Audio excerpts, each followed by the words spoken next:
this is the page in the book that I'm going to show you a little bit about the process that I go through for my illustrations. This really starts out in my sketchbook like this. It's a real crude drawing. It's got a lot of notes. It's really a bunch of scribbles. All I'm really trying to do in these kinds of drawings is to kind of figure out the composition of each page. And I think of my books almost like being movie storyboards. So there's certain images that come to mind pretty clearly, and there's some that I have to do a number of sketches for. But you can kind of see that these are not very fleshed out. And if it weren't for the fact that I know what they mean, somebody looking at these probably would never be able to, you can figure out that some look like people or stick figures.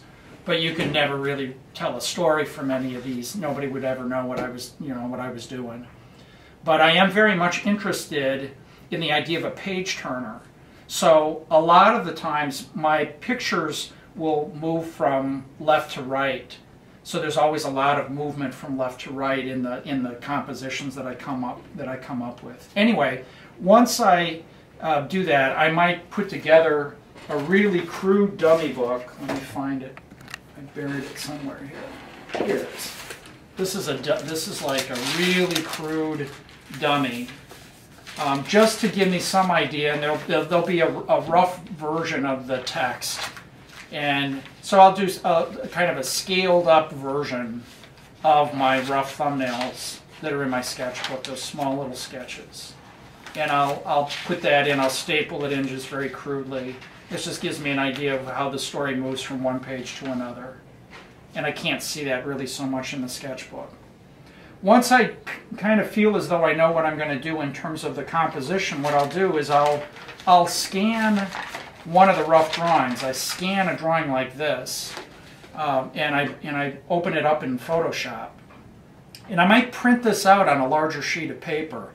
Then I'll lay tracing paper over different parts of it, and I'll start to develop the characters. So the character development might start like this. This was kind of an early version of the little girl that's going to be in this particular illustration. And so what I'll do is I'll lay a sheet of tracing paper over that, and I'll do a more polished version.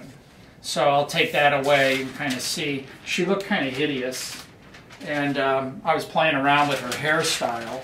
So I'll lay another piece of tracing paper over that one, and I'll draw her with a new hairstyle. And I can play around with it that way. Ultimately, I softened her features, and so she shows up like this in the book. And I have all sorts of different parts of different characters that I draw that way. So I have a book in my sketchbook of parts. You can see this. This is actually from the website. Right? These are all kind of scanned pieces.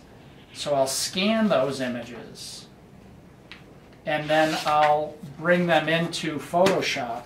You may want to take a look over here if you can. This is the file. I can kind of blow it up a little bit here. Maybe let me see.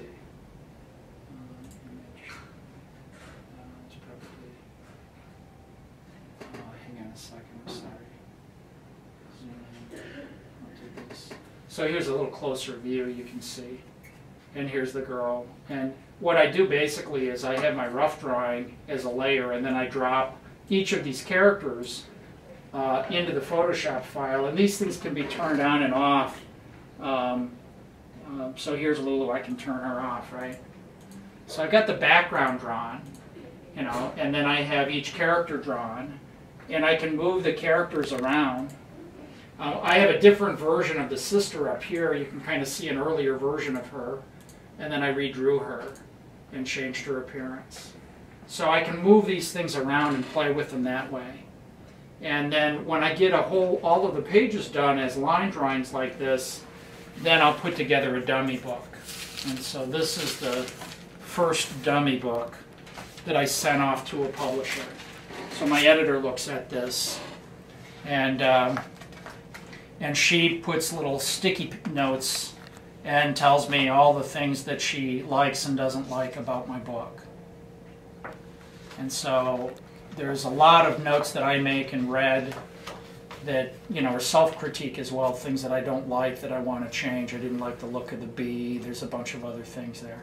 So I then go back to the drawing board, and I usually change about anywhere from 50 to 60% of the first dummy book becomes the second dummy book. So here's the second dummy, and you can see that, you know, if you compared them page to page, you would see differences between things. Some of them are little differences, and some of them are bigger ones.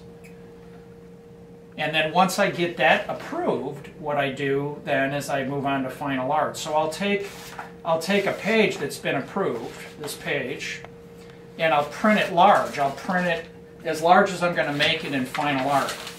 So here's a line drawing.